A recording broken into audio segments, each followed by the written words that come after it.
Scripted Q&A conversation about the governor's race, about what's going on in Wyoming, about the hot topics, about competitors in the race already. We're going to talk about issues that matter to all of us here in Wyoming. We'll probably talk about maybe property rights, maybe some water runoff, maybe some taxes. We'll see. We'll see. I know Eric's got a pile of questions from his audience for me today, and so we're going to go ahead and we're going to get this party started here pretty quick, aren't we, Eric? Yeah. Right off the bat, we are ready to roll the Talk Shop in Studio 255. Some of you may or may not be familiar with the Talk Shop, but each election cycle, we started the Candidate Awareness Tour in 2022. We repeated it in 2024. And we did a third edition, just said we're going to do it again, 2026. One of the additions that we're looking forward to doing is not only inviting candidates, but we're going to have a citizens tour as well. The citizens and the citizens' voice. What is your public comment? What are the questions you want asked and answered?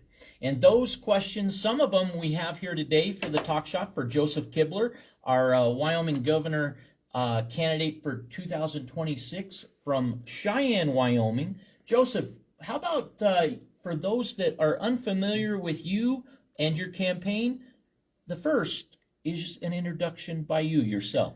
Yeah, sure. Hey, good morning, everybody. Great to be here. Eric, thank you so much for having me. This is our third interview, and I've just been so thrilled and so blessed to be here, so I really appreciate that. My name is Joseph Kibler. I'm running for Wyoming governor. I'm 46 years old. I live just north of Cheyenne with my wife and kids. 3 kids, homeschool kids, farm kids. We have a great time. I'm a business owner. I was a firefighter for 20 years. And Eric, I've spent most of my adult life in some type of public service area and also in leadership roles. And last summer, I felt sort of the urge, the calling, if you will, Eric, that it was time for me to start thinking about what the next chapter looks like for me. And I went through quite a lot of just different things and just thinking and praying and considering, God, what do you have for me next? And if you had asked me even a year and a half ago, Joseph, do you think you'll run for governor in 2026?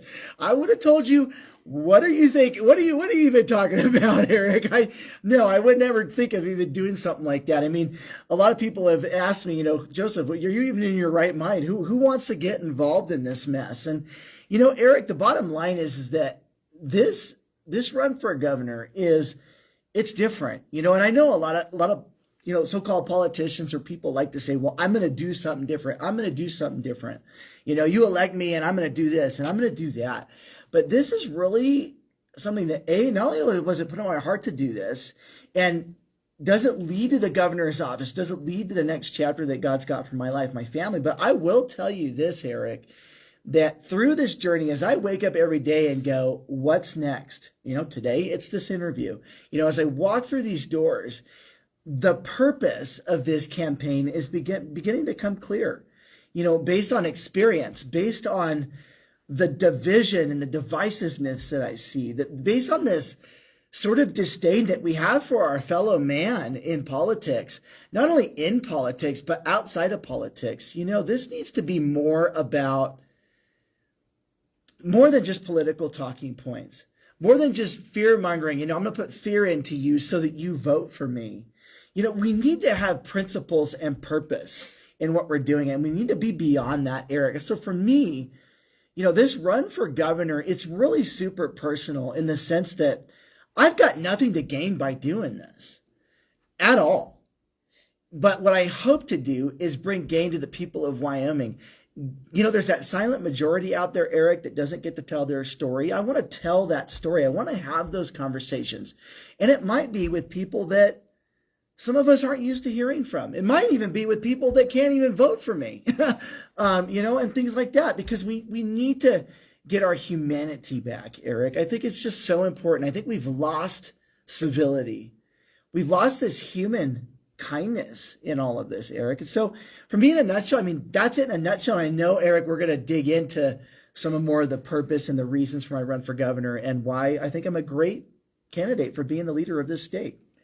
Joseph Kibler in Studio 255 at the Laramie Plains Civic Center, joins us today with this segment brought to you by Home on the Range, Animal Haven. Their Good Times raffle with tickets available at LaramieHomeOnTheRange.org, and Yow Hunting Camp for ladies and kids. This will be hosted at Snowy Mountain Lodge above Centennial, Wyoming, with all their classes and all the details available in detail at yowhunting.com.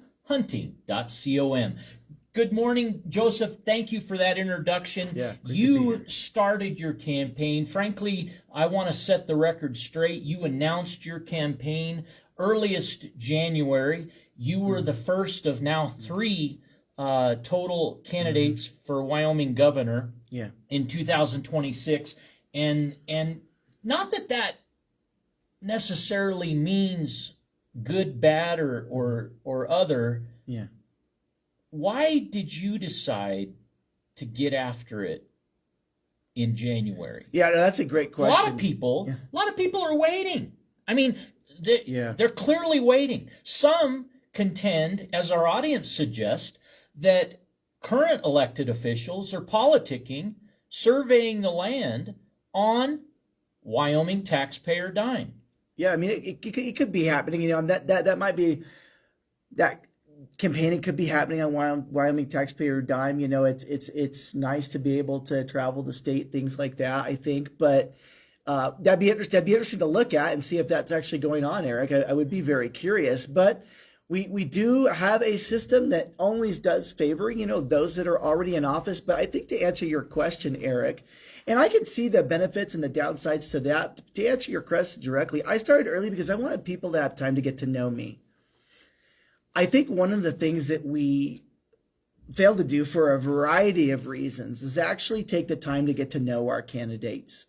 And because I've not been in politics, and while I've been in other areas of public service in my life, and I always had a great interest in politics, to be honest, I've not played in that sandbox. And so I wanted to give the people of Wyoming sufficient time to get to know me. And yeah, there are those that are already committed to candidates.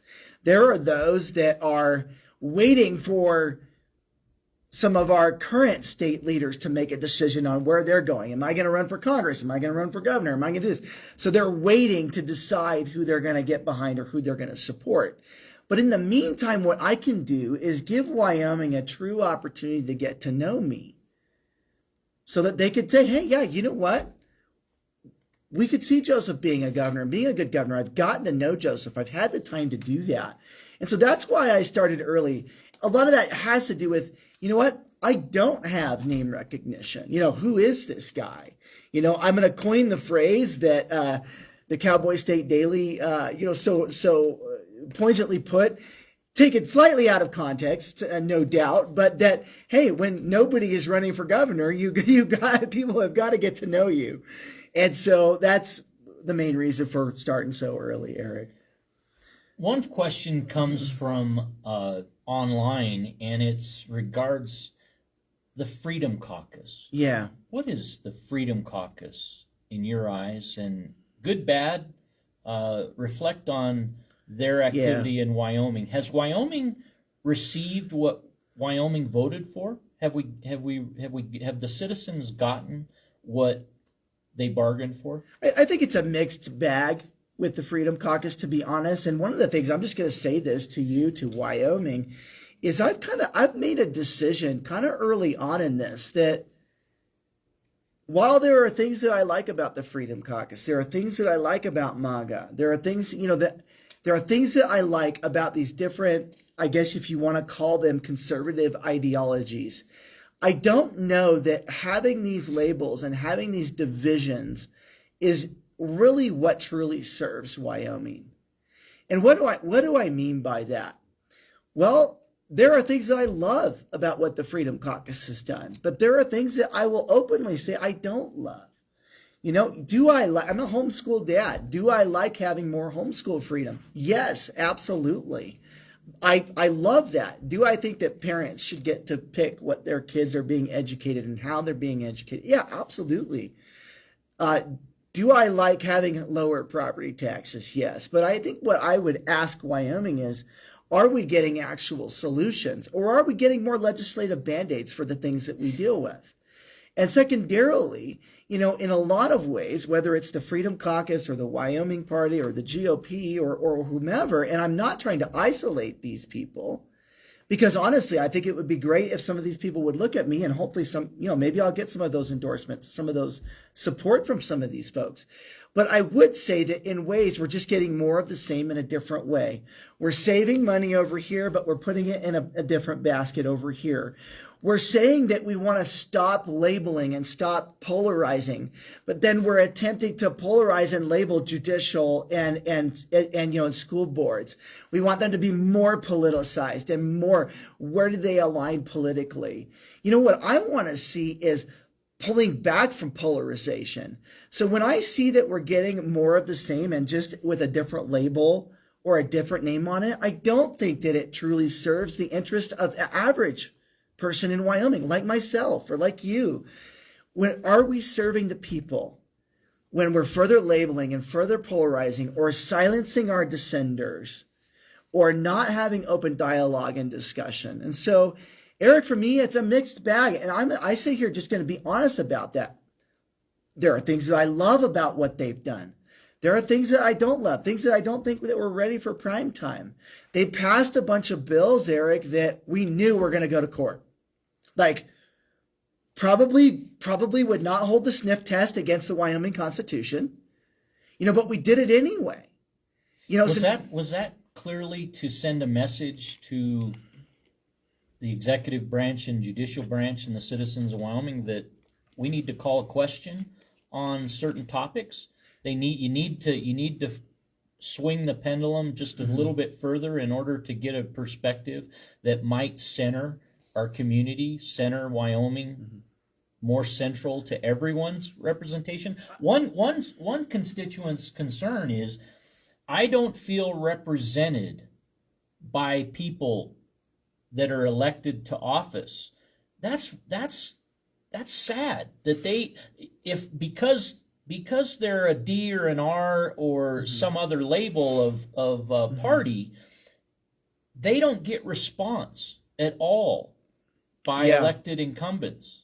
Well, I mean, part of the problem with that is the fact that we are so over lobbied, and I sympathize with our legislative body in this sense, is that we are so over lobbied, by the way, an environment and a culture and a bureaucracy that we have created, that it's very difficult for the average Joe, so to speak, to be able to have that dialogue with their representative, especially in like a digital way. I think a lot of our representatives, I think if you reach out to their offices or you try to get a hold of them directly, they're willing to sit down with their constituents. They don't feel heard during the legislative session, but you got to remember, we got 165 pages of registered lobbyists in this state. Yeah. And so we created this environment where everyone has to get permission for everything from the legislature or from their representatives. We're 4 months past legislative session. Yeah. And many invitations to the talk shop go unanswered as a media outlet. Yet elected officials will be critical of lack of media coverage. And it's a topic that it can be frustrating, but you endeavor and you continue on and you do everything you can on a day in, day out basis to cover the topics that are important to Wyoming. You started your campaign red, white, and blue with faith, family, freedom, and future. 8 months progressing in this year, you are signing Be Something Different. Your signage notes that we can fight for the truth and be people at the same time. Yeah. Talk about a little in depth about that transformation in your campaign. What have you realized visiting 23 counties in Wyoming? Yeah, I haven't quite been to all 23 yet, admittedly, Eric, but I have gotten around a bit. And I will tell you this, that you got to be more than just a campaign. Oh, hey, I'm running for governor. And a lot of this has been me discovering the purpose of that, Eric. I got to be just more than just another candidate on the wall, right? Another person in the pool. And so a lot of what I've done as I've begun this journey is every single day I wake up and go, what is my purpose today? What is it that I need to learn? What is it that I need to get knowledge of? But also, what is it that Wyoming needs and wants I think it's so important. And that's not something that I fully had fleshed out at the beginning of this campaign, just being honest. It's like, okay, I'm going to go ahead and do this. I think the purpose is something that's going to be discovered. And so here's what's happened. As I've sat in rooms of the GOP, in various places across the state, as I've listened to the people in Wyoming, I've seen this massive void, this gap, where we've got these different factions of conservatism, if you will. I'm just going to call it that. I think that's the best way I could describe it. And all they do is fight with each other. Ronald Reagan, I think, said it really, really well. The person who agrees with you 80% of the time is a friend and an ally, not a 20% traitor, is kind of what Ronald Reagan said. But we've got this idea that we're either all or nothing. And as a result of that, we don't have conversations. And so one of my signs says, be something different. What has occurred to me as I've seen this fighting and this division is that we all talk about doing something different. But until we're actually willing to look at ourselves in the mirror and go, I got to be something different first. I've got to be something different before I can do something different and make a choice within myself. And a lot of this goes back to my faith too, Eric, but that when I'm in a room of people, I've got to be something different than what's going on now. And so that was born, and then this idea that we can, I think we can fight for the truth and be people of integrity at the same time. What does that mean? That means that I don't need to trash talk my fellow man. That means that I don't need to, and Eric, I'll share this experience with you. I spent the better part of like 3 hours at the No Kings protest at the Capitol. And that was not to campaign. It was not to bring my political talking points. It was just to hear why they were out there, to have meaningful conversations with these folks. Well, some of our legislative leaders saw that, and many of them approached me at different times and said to me, why would you waste your time with that trash out there? And when some people said these kinds of things to me, it occurred to me as like, really, like, this is how we view our fellow man. This is how we're treating our fellow man. And it's like, we've got to be something different, you guys. And so that's my challenge. If you're watching this video and you're on the right or the left or the center, or you're independent, or you're a constitutional party, or you're a libertarian, whatever you are, ask yourself, are we really serving the people if we're not willing to truly be something different? And so that's what they're going to see from this campaign, is someone that's being something different, where we can have integrity and have civility, Eric, and still get the job done for Wyoming. So returning to that former question, is Wyoming getting what they bargained for in the service of elected officials today? I think it's a mixed bag, but this is where I go back to the first pillar of my campaign, which is faith, Eric. I think so often we elect people and we put our faith in them. Like let's say I get elected governor and, and you vote for me, and because you really like what I have to say. Guess what? You're probably not going to agree with what I do 100% of the time. Sure, no. Right? But we've got this idea. So first of all, let me say this. We elect people, we should not put our faith in them. We should not lick their boots. We should not worship them and think that somehow they're going to solve all of our problems. That's mistake number one. Number two, I think it's a mixed bag with our elected officials. Whether you look at Mark Gordon or the Freedom Caucus or just down the line, you're going to get a mixed bag. And you cannot have this expectation that we're going to agree 100% of the time. I mean, I think there's a couple of things, with our current governor. He's got a PR problem. I don't think that he maybe in person he communicates well, but does he come to the shop and occasionally and talk to Wyoming in more of a broad sense? Hey, this is why I made this decision, or this is why we're going this direction, or whatever, rather than just releasing a newsletter or what have you, and secondarily, what do you stand for? Because when you walk it, if what you stand for changes when you walk into a different room, then you're a double-minded man. And the Bible says a double-minded man is unstable in all of his ways. And so that's why you get mixed results with leaders. Or are you consistent with what you stand for? Because let me tell you this, if you just tell the truth all the time, you never have to remember a thing you say, right? Because Governor Mark Gordon reportedly has family origins to New York. And through life, found himself in Wyoming. You have noted openly that your origins are not Wyoming, but they're Wyoming today. Talk a bit about that, if you would. I'd love to talk about that. So born and raised in Southern California. In the belly of the beast, if you will, when it comes to politics, policies, and ideas, for sure. I mean, but if you take the time to look at even, hey, our current Secretary of State, guess what? Not a native Wyomingite, surprise, surprise, surprise, was also raised in California. It's actually hard to find some of this information online, by the way, because a lot of it seems to have been buried. But, he is Wyoming now. He represents Wyoming. I've got nothing, 60% of Wyoming currently, actually over 60% of us are not born here in Wyomingites.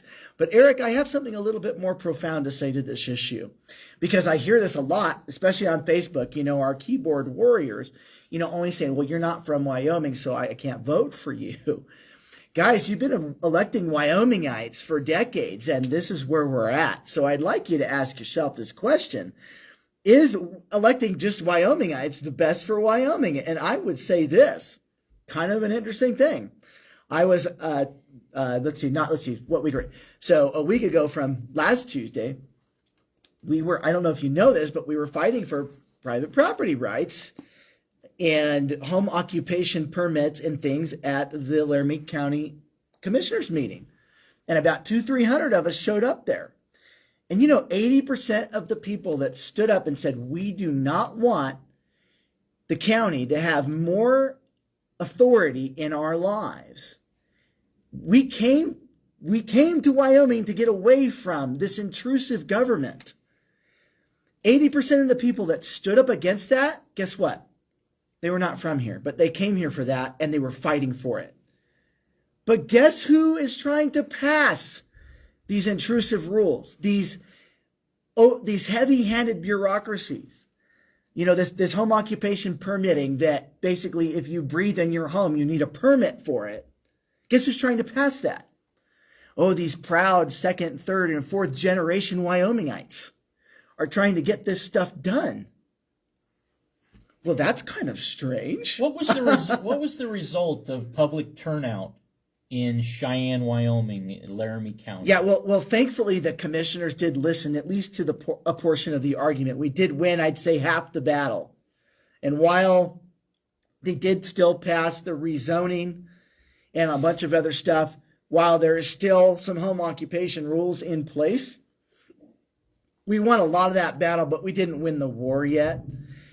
I would say this, and this is my stand on this, what you need to do is you need to roll back. You just need to leave people alone. The county needs to leave people alone, period. But the county does need to have common sense, good neighbor rules that they could use for enforcement, right? Because the role of government, safety is part of the role of government and stuff like that. And we have 17/100% of a problem in our county, apparently. 126 complaints in 19 months. So we don't really have a problem. But giving the counties the tools that it needs to enforce those moments, right? When someone is, trying to build a nuclear power plant on their property, maybe the county should get involved. When someone is trying to run a medium commercial or industrial operation on their 9 acres, the county should probably get involved. but leaving the rest of us alone. So having those good neighbor, You're talking home-based businesses. yeah, they were trying to get it so that if you basically any type of conduct of anything, I mean, you occasionally weld a couple of things for your neighbor. Well, you now need a county permit for that. Lemonade Day, look out. Yeah. I don't know. I can't say whether it went so far as to say that lemonade stand needed a permit, but boy, it was pretty darn close, Eric. It feels closer to that, Yeah. perhaps. You're talking about overreach. You're really talking about something that transcends local matters. It's state and federal overreach actions as well. And these, let me guess, there was a proposal for a fee to be attached How did you know? to the application for that zoning or that permit. Yeah, This or that. Never is free. I guess the generous dictators we're going to waive the fee the first year for us, but then that fee, of course, could It's be like an $100. HOA. Oh yeah, Homeowners Association. Yeah, I mean, you might as well call it a county homeowners association. Without that label, I don't think the county really likes to call it that. But you know what? The bottom line is they got to step back and realize, in many ways, Wyoming is kind of the last frontier in a lot of these ways.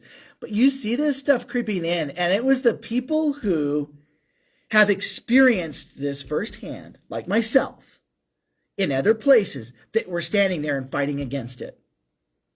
Yeah, there were a few people that stood up to that podium that were born here and native and saw through this. But it was mostly those of us that were fighting. And so a lot of the people that I see fighting these fights, they're not these fourth generation Wyomingites. They're people like me who have been here for 5 or 6 years, brought their family here for freedom and personal property rights and things like this, and seeing that being taken away. And we're going to fight for that, Eric. We're going to fight for that. If you're just joining us, the Talk Shop visiting this morning with Joseph Kibler for Wyoming governor in 2026. We are moving along through this, and we've just talked a few issues. What about we move to energy and nuclear waste disposal on private property versus public lands? If it goes to private property, the Wyoming's Treasury doesn't collect near as much as they do if it's sited on public lands. What's your viewpoint, your vantage point on Wyoming being the wasteland site for other states or our own nuclear endeavors? Yeah, Eric, when it comes to energy, I want to actually zoom out just a teeny tiny bit first to say, with the nuclear energy issue, problem, challenge, whatever you want to call it, we need to identify and solidify a federal repository.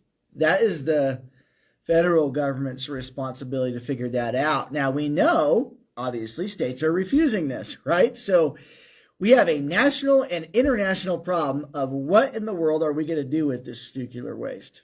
What are we going to do with this energy? Because we like nuclear energy. It's clean. It is relatively safe. Like with anything, there are those dangers. By the way, getting safer if you educate yourself. Some of the new nuclear energy technologies are getting safer and safer and safer. But the real question is, what do we do with this waste and energy in general? We are moving still full steam ahead with these other renewable energies, the windmills, the solar farm. I mean, they just passed, just recently, a big expansion of solar farms near Cheyenne. And this stuff is toxic. It's bad for the environment. They call it green, and it's the furthest thing from it. And so the energy challenge is a real one because we are addicted to energy. So we need energy. Now, there is some technology they're working on now where we have zero waste energy, where they can reuse this spent fuel, use it to produce energy, and eventually we have no waste, right? But the technology just isn't there yet. I think what I would really like to see in the space of nuclear energy, energy in general, is let's pull back. Let's do the studies. Let's do the research. Let's figure out what's going to be good for Wyoming, what's going to be good for the future. Let's make a comprehensive plan that supports that goal or that vision. And then let's execute it in a way that the public is educated, because I'm going to go back to this point, this sort of, we just fearmonger the public, right? We make everybody afraid of everything. And we use fearmongering to get those votes. How about we take the time to actually educate the public on, okay, here are the pros, here are the cons, here are the benefits, here are the downsides. Let's educate ourselves. By the way, I'm not a nuclear specialist, but let's educate ourselves in a way that we can actually make, novel idea, right? Educated decisions on these things. Instead of just going, nuclear waste bad, let's not look at this, let's not consider this. And right now, I believe it's federal law. If we're producing nuclear energy in Wyoming, we store that nuclear waste on site at this point. So that still presents sort of a nuclear waste problem. And so this is not just a Wyoming problem. This is a federal and I would argue even an international issue that we've got to figure out. Wyoming citizens have asked in the past week across social media to see the studies that have been done. They asked who completed the studies. Yeah. Those questions, 5 consecutive questions, identical restatements, all ignored and bypassed. Yeah.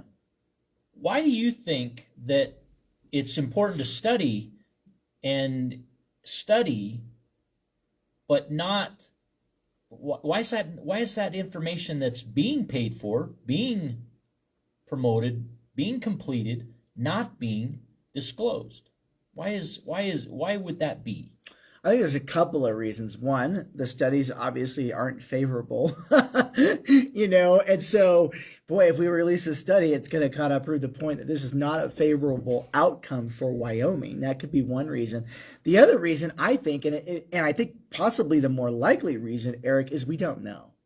We haven't done the due diligence that we need to do to make educated decisions on this. It's a yes or a no. It's a knee-jerk reaction. Nuclear bad. Oh, by the way, Eric, I mean, we store the lion's share of the U.S.'s nuclear weapons in Wyoming, right? We have a lot of them here in Wyoming. Do we have any issue with that?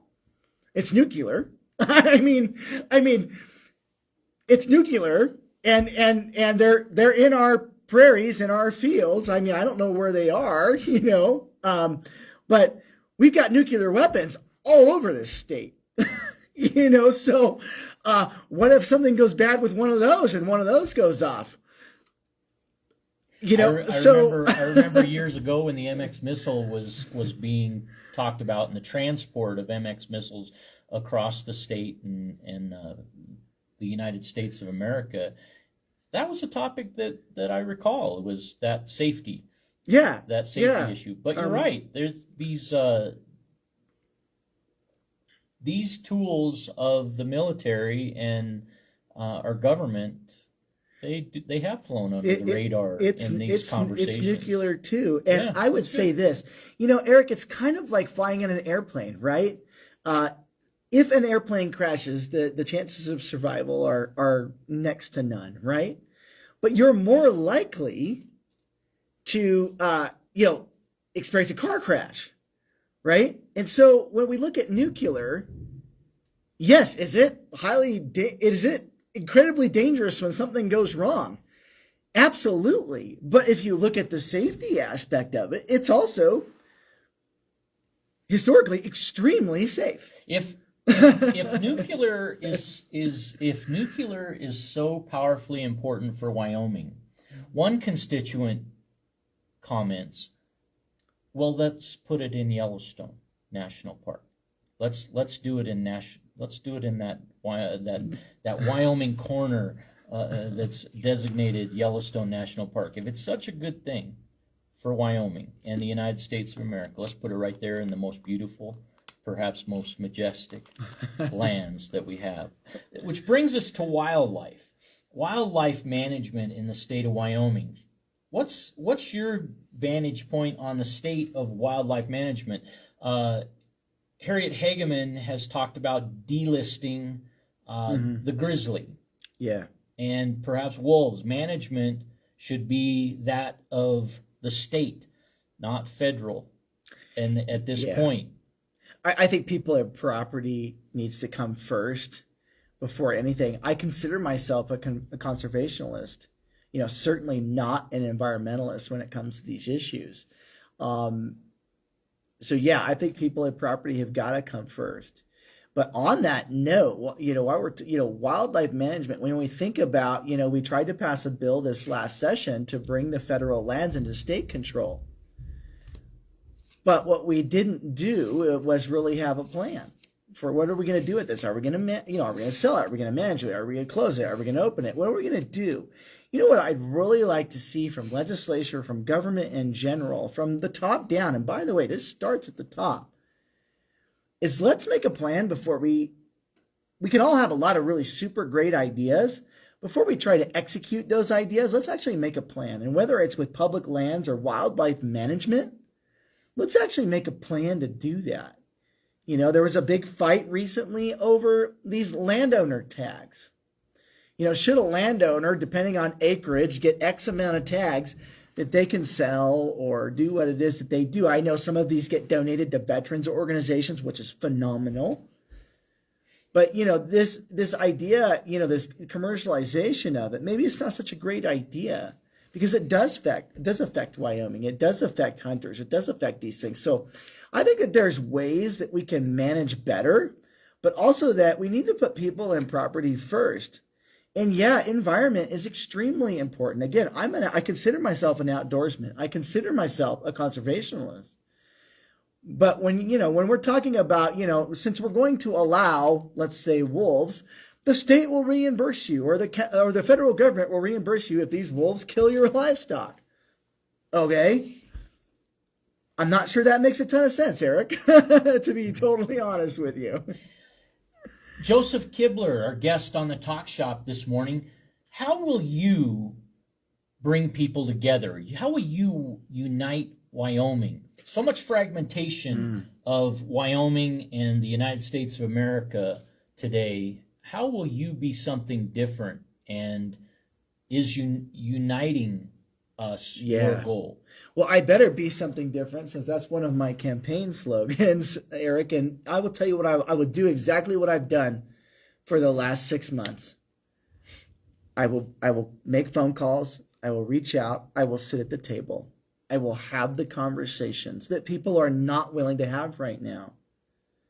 I will call out our leaders and the loud voices out there when they're not speaking the truth or not behaving in reflection of what the values they supposedly hold. A lot of us, and Eric, this won't be for everybody in your audience, but you go to a lot of these, political meetings and gatherings, and they pray in Jesus' name. They say that we believe in the Bible or in this faith. But does the way that we behave and act and talk reflect those values? And it doesn't even have to be biblical. And I can just step back from my faith for a moment and say that we talk about these values that we believe in conservatism or whatever, but are we living it? Are we breathing it? Are we talking about it? No, we're not. We're not. And I will say that with just emphatically, we are not doing that. So that is what I will be doing to be something different, is have those hard conversations. I don't want to make legislation about education just for the sake of doing it. What I want to do, bring in the educators, bring in the legislators, go beyond the committees and the studies and stuff, bring the people together into the table, the leaders, and hash the thing out and figure out what's actually going to work for our kids instead of just putting more Band-Aids on education. Roll back the band-aids, roll back the legislation, give teachers the freedom back to teach. Give them an environment that they would like to work in. You do the same thing for doctors. Doctors shouldn't, our medical board should not have to get permission from the legislature to decide if ivermectin is okay. Let the doctors make those decisions. You know, and so that's what I'm passionate about. And I will bring those people who won't talk to each other into a room, sit them down, and let's hash this out. Let's have a conversation. Let's act like adults. Let's act like civility. You know, Eric, this brings up another point. Are you want to take a break here pretty soon, or what do you want to do? We can roll if you're good. I'm ready to continue. Okay. One constituent's question is pending, but I wanted to give you the opportunity to close your thought on this. Yeah. This Okay. I'll topic, close and we'll my thought on transition. that. So if you need a break, let's do it. Yeah. No. So I'll close my thought on that. I did a survey across Wyoming. Oh, I guess it's been about a month now, and I said, describe in one word, what is something that you see missing in politics or in Wyoming culture that you would like to see? And I had no pre-assumption of what that word would be, but the winning word across Wyoming, hands down, was the word empathy. That was the number one word that Wyoming wanted, was empathy. And I thought a lot about that. And it's this idea of human kindness and listening and caring and having true empathy for our fellow man, that we may not always see eye to eye, but I can walk away from the table and we could still be friends. That we could have empathy for your situation, which is, by the way, why we're going to be telling these Wyoming stories. I'm calling it Beyond the Fence. You know, we so often live in this little fence that we are in, and maybe it's our party alignment. Maybe it's the Freedom Caucus fence. Maybe it's the Wyoming Party fence. Maybe it's my fence, my physical fence at my house.